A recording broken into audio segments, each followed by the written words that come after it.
Hoje nós temos então a última palestra da série Palavras ao Coração. E ao coração culpado.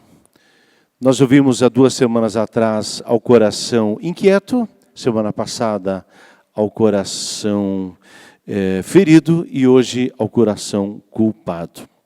Quando a Bíblia fala de coração, ela não está falando desse órgão biológico, físico. Mas quando é coração, nós temos que entender, antigamente se achava que as emoções, já que alguém se assustava e o coração batia forte, alguém ia falar com a pretendente ou o pretendente e ficava nervoso e o coração batia mais forte, ou a gente achava que de repente numa situação de emergência, de risco, a adrenalina vai a 1000, o coração bate forte, a gente achava que era no coração, que os pensamentos, as emoções se alojavam. Então, quando a Bíblia fala de coração, ela quer falar de emoção, ela quer falar de pensamento e ela quer falar de tomada de decisão. Amar a Deus de todo o coração significa com toda a nossa emoção, nosso pensamento e as nossas decisões a favor de Deus. E agora ao coração culpado. Essa questão de culpa, a partir da psicologia, existem 3 tipos de culpa. A primeira culpa, a psicologia diz que é uma culpa real. Ela é necessária. É talvez uma das primeiras emoções que o ser humano desenvolve já lá na primeira infância. Eu lembro muito bem a nossa netinha Helena. Ela é um doce, é uma fofa, é uma coisa mais linda. E esses dias eu vi uma cena quando ela estava no colo da mãe. E às vezes criança de 1 ano, 2 anos, ela de repente, ela bate e acha engraçado assim, né? Criança faz isso, né? Ela não tem muita noção. Aí ela deu um tapa assim na mãezinha, assim, não foi nada excepcional, mas deu um tapa. E aí a Carla, nossa nora, ela fez assim, fez de conta que chorou. Ai, pra quê? O sentimento de culpa, em 2 toques, a nossa netinha começou a chorar. Um sentimento de culpa que ela fez algo errado. Eu lembro que a nossa filha Bárbara, em especial, quando eu dizia não, esse não, uau, isso era terrível. Ela, aquela cara de começar a chorar. Impressionante como rapidamente você desenvolve essa questão da culpa. E ela nos acompanha. A psicologia vai dizer que tem uma culpa, ela é necessária, ela é importante. Até pelo seguinte, se nós erramos, vacilamos, eu fico mal. Então eu digo para minha esposa, Kátia, desculpe, não foi bacana, eu falei errado, falei inadequadamente, o que eu fiz não foi bom, tu me desculpas. A culpa, ela nos leva à reconciliação. E isso é bom, isso é necessário. A galera jovem, ao invés de pedir perdão, vai dizer, cara, foi mal. Né? Mas em outras palavras, significa, me desculpe. Então, há uma culpa real que ela socialmente ela é importante. Mas daí tem uma culpa tóxica. A culpa tóxica é aquela que é também chamada de culpa flutuante, culpa imaginária. É uma culpa da fantasia, é uma culpa excessiva. Isso muitas vezes é por conta de uma educação rígida. Até o próprio cristianismo, nós temos que fazer uma meia-culpa aqui, que também o cristianismo, em parte, muitas vezes usou a fé cristã como um jogo de poder e muitas vezes usando a religiosidade cristã como uma ameaça, um susto e apequenar as pessoas.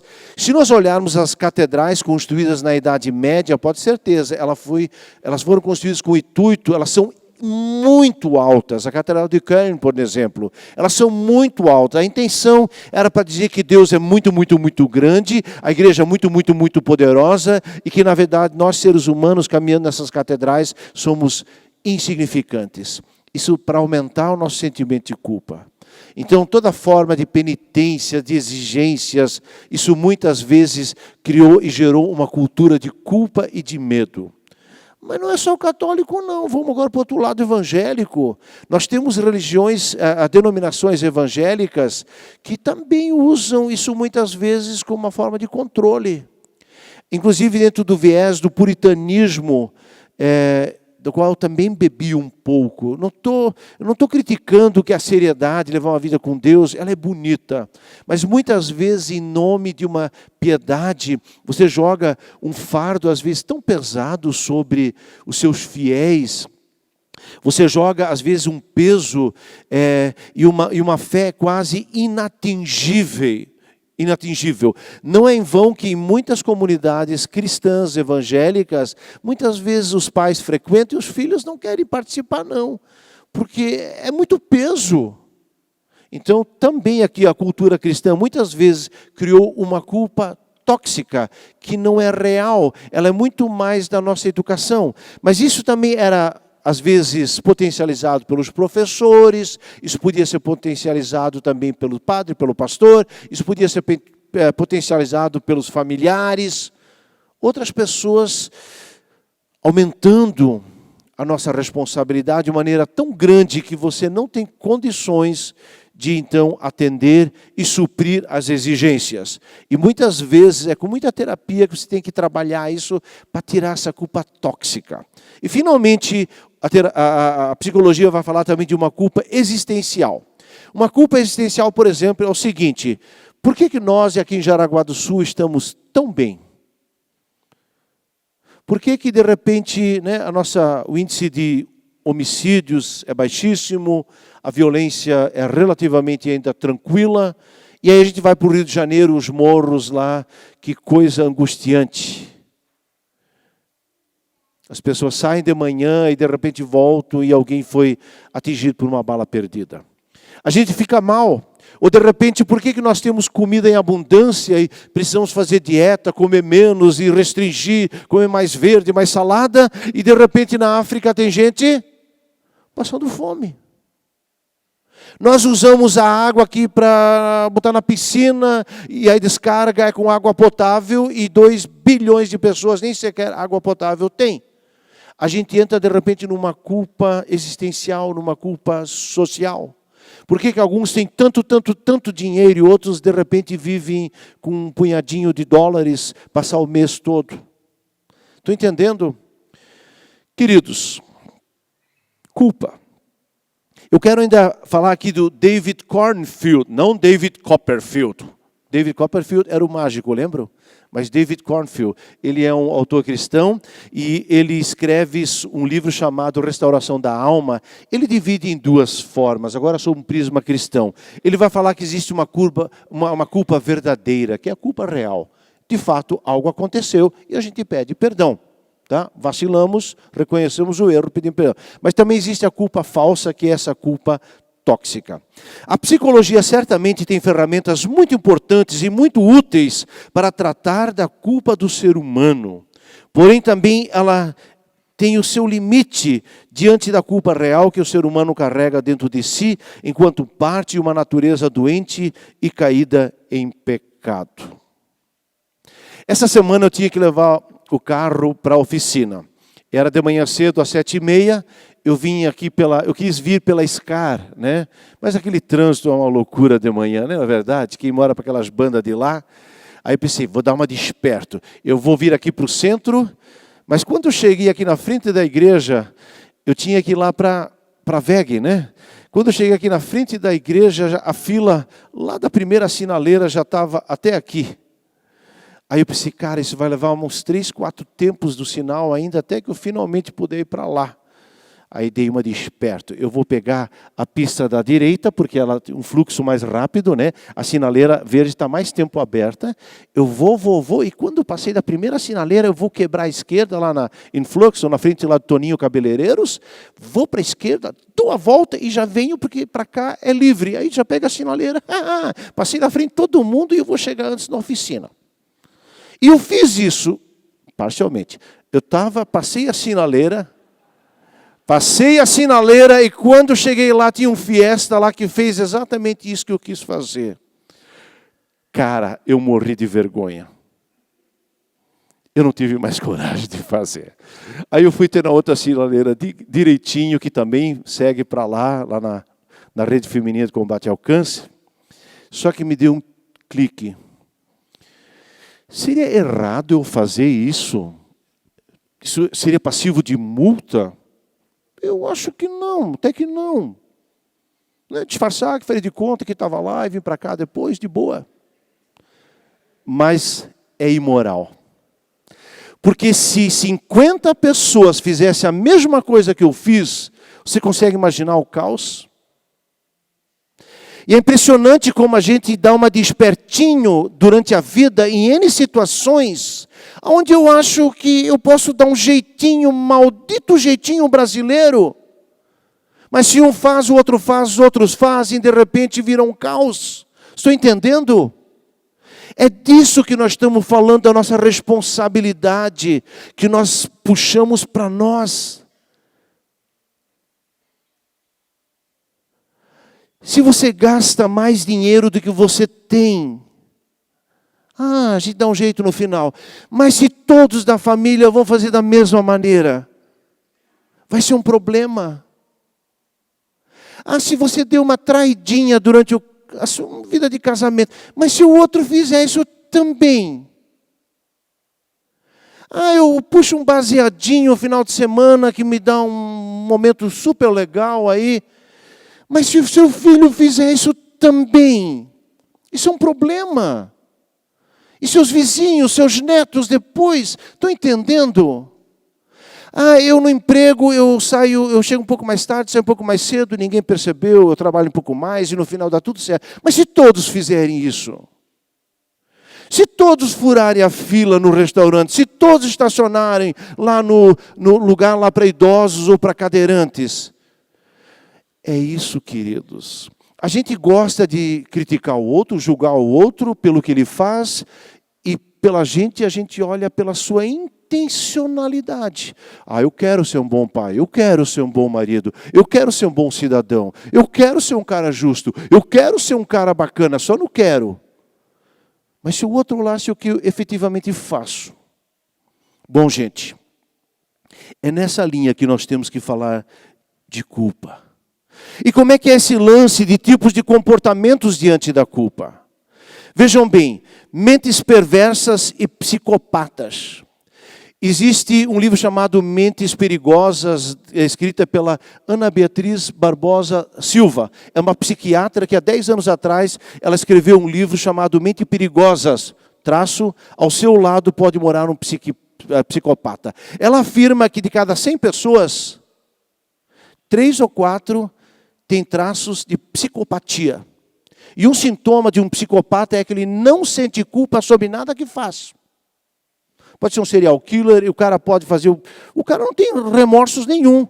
De cada 100 pessoas, 3 a 4. Nós somos 300 pessoas aqui, então significa que nós temos daqui a 10 a 12 psicopatas. Dê uma olhada para o seu lado.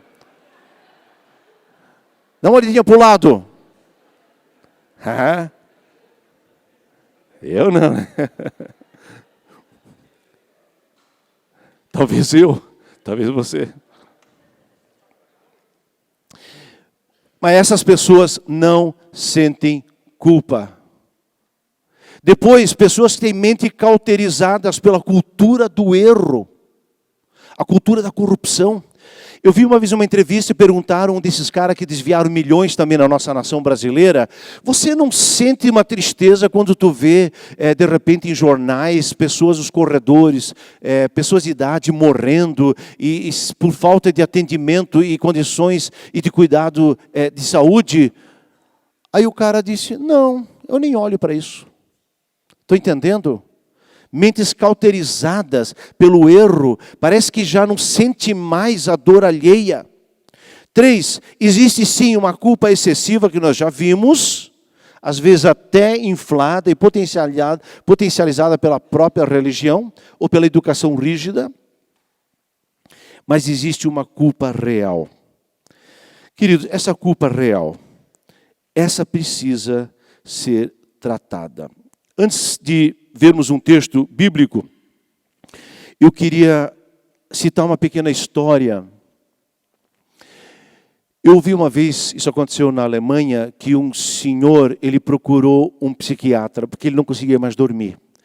O sentimento de culpa era tão terrível, tão grande, Havia uma culpa real, mas uma culpa também tóxica, potencializada, uma culpa existencial, tudo junto. E ele foi um psiquiatra. O psiquiatra deu remédio, mas isso não resolvia. E ele estava sendo dopado já, mas essa culpa não saía. Ele disse, então você tem que procurar um psicólogo. Psicólogo não dá remédio, mas trata através de falas, de terapia, de conversa, vai explorando o comportamento humano. E ele conseguiu cristalizar na vida agora desse senhor que tinha algo que aconteceu sim.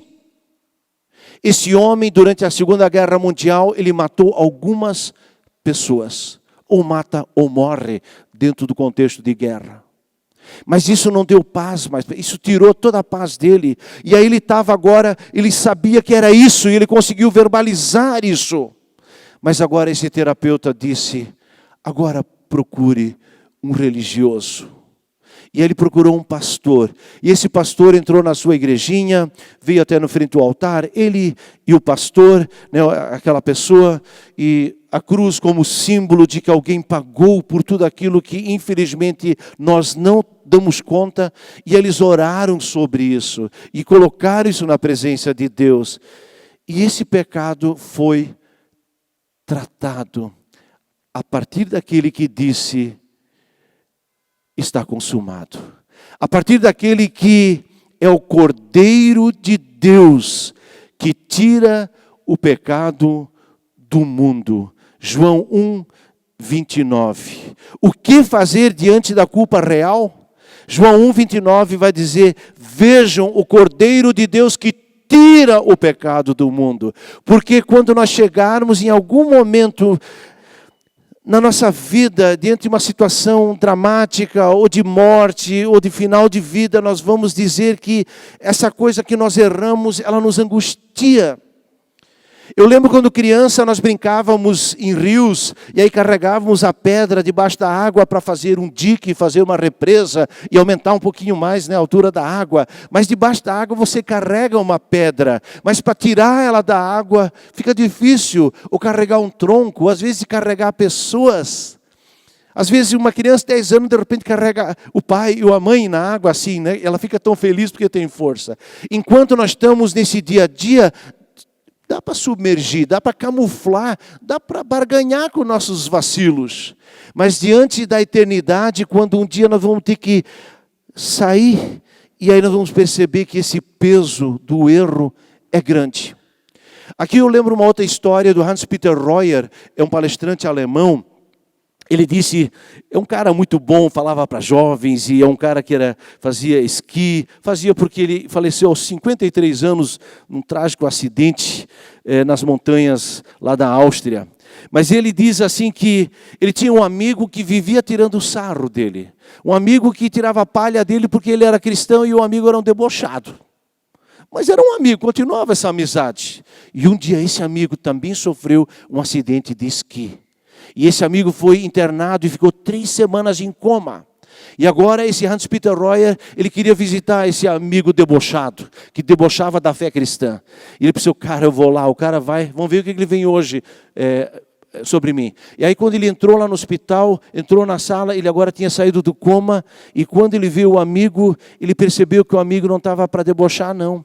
Ele disse, Hans, eu passei as 3 semanas mais angustiantes da minha vida.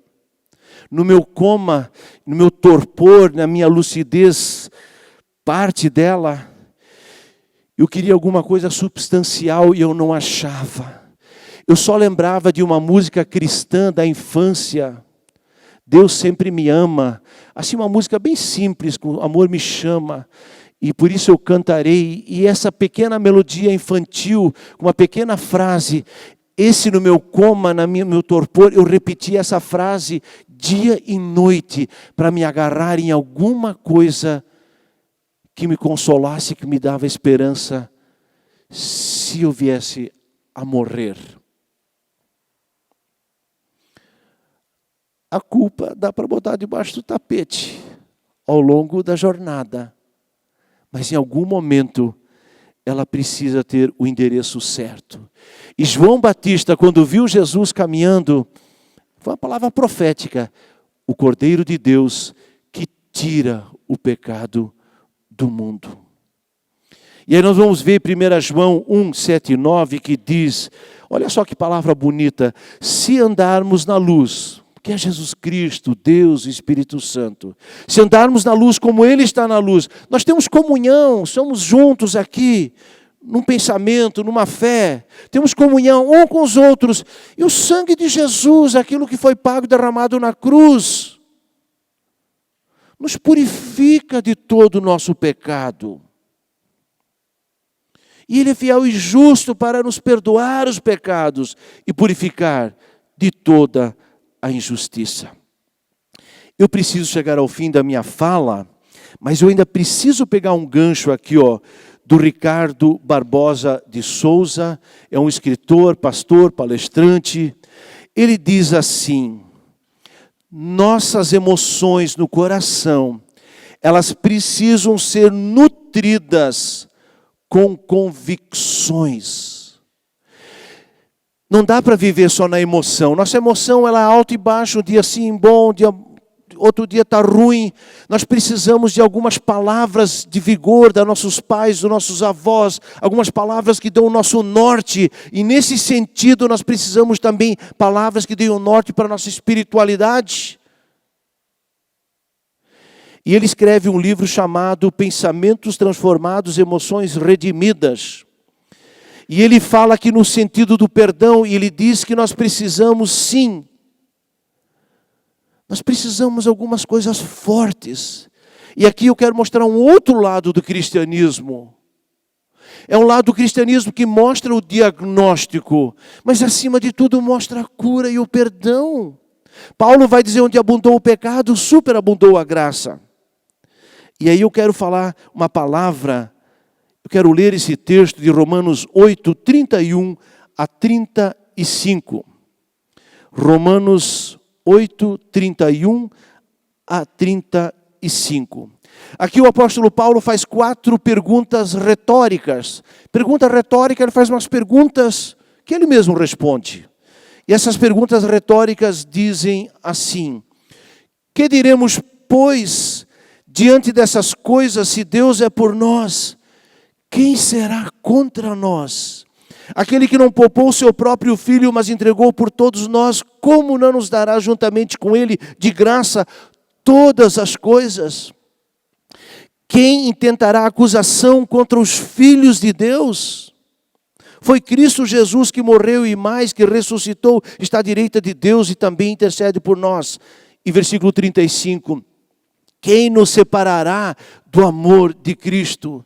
Será tribulação, angústia, perseguição, fome, nudez ou perigo ou espada? Eu quero falar ainda bem brevemente sobre essas 4 perguntas. Se Deus é por nós, quem será contra nós? Quando Jesus falou está consumado lá na cruz, isso ecoa pelos séculos dos séculos e alcança cada um de nós dizendo, William, eu paguei o preço. E se Deus é por nós, nós temos 1000 coisas contra nós, não tem a menor dúvida. Mas se Deus é a favor de nós, que venha aquilo que é contra. Eu lembro na nossa rua, quando eu era garoto de 12 anos, havia aquela pivetada de jogar futebol e chutar lata e aqueles campinhos assim de terra, fazia uma trave lá. Eu lembro com muito carinho e muita alegria desses. Era tudo descalço, às vezes um dedão ficava assim na terra, né? Vocês lembram desses tempos bons? E havia um cara lá, um tal de Silvio. Ele tinha uns 14 anos. Ele era o terror da rua. Todo mundo tinha medo dele, esse cara batia mesmo, ele era um grossão, ele conseguia avacalhar um jogo da pivetada de 11, 12 anos, era o terror. Mas daí apareceu um outro cara chamado Beto, ele tinha 15 anos. E um dia o Beto e o Silvio partiram no tapa. E quem ganhou a parada foi o Beto. Desde então, eu me tornei amigo do Beto. Estão entendendo? E o Silvio não me assustava mais. Se Deus é por nós, quem será contra nós? Não sei quais são as contradições, as dificuldades. Deus é por nós. nós. Isso é evangelho. 2, aquele que não poupou o seu próprio filho, mas o entregou por todos nós. De tal maneira Deus amou o mundo que deu o seu Filho unigênito. Ele deu o mais belo, o mais precioso, o mais tudo. Quando você dá o tudo para alguém, o resto é resto. Mais uma palavra do amor de Deus. Ele já deu tudo. 3, quem fará acusação contra os escolhidos de Deus? A essa altura, quem é o promotor que ainda tem coragem de dizer alguma coisa? O Bretz que aí está vacilando, tem uma dívida. Se o Beto, não, se Jesus já deu tudo e me defende, é o meu advogado. Quem ainda tem coragem de botar o dedo na minha ferida? Se aquele que poderia me condenar diz: eu já paguei o preço por você, seu nome está escrito no livro da vida, eu já te justifiquei. Quem tentará contra os escolhidos de Deus? Se alguém acusa, não é Deus. A Bíblia diz que o mal, Satanás, ele quer acusar dia e noite. E finalmente, quem nos separará do amor de Cristo? E vocês já viram quando a gente se ama, não tem tempo ruim? Quando a gente se ama, pode vir crise, pode passar crise, pode vir enfermidade, pode vir um problema, pode vir uma perda, pode vir um prejuízo do carro. Quando a gente se ama, a gente supera as coisas. Mas quando tudo está ruim, tudo está dividido, qualquer pé de galinha vira uma sopa. Mas quando a gente se ama, que venha. Amados, Jesus já mostrou o seu grande amor, Deus mostrou. Por isso, quem nos separará do amor de Cristo? E esse amor de Cristo, esse perdão, traz vida. Lá no Éden, capítulo 1 e 2 da Bíblia, o ser humano vacilou grande, fez a pior escolha que poderia fazer. Se Deus, na sua justiça, quisesse apagar e dizer: vocês dois são realmente uns tansos, acabaram com o meu projeto. Deus poderia dizer: apagou, acabou. Porque Deus é santo e nós somos lambões desde então e vacilões e tudo mais. Mas Deus resolve perdoar. Ou Ele perdoa ou destrói. E Ele não destruiu, Ele perdoou em Cristo Jesus. Agora eu puxo essa mesma lógica para o teu e para o meu relacionamento. Ou reconcilia, ou confronta. Ou perdoa, ou destrói o seu relacionamento. Uau! O amor de Jesus nos inspira a perdoar e não confrontar. E eu queria dizer para você, perguntaram para um casalzinho de velhinhos, né? Muitos anos casados. Qual o segredo de tanto tempo estar casado? A gente se perdoa a cada dia e se ama. Relacionamento só funciona quando a gente entendeu, ou perdoa ou destrói. Jesus escolheu perdoar. Você e eu podemos escolher perdoar também.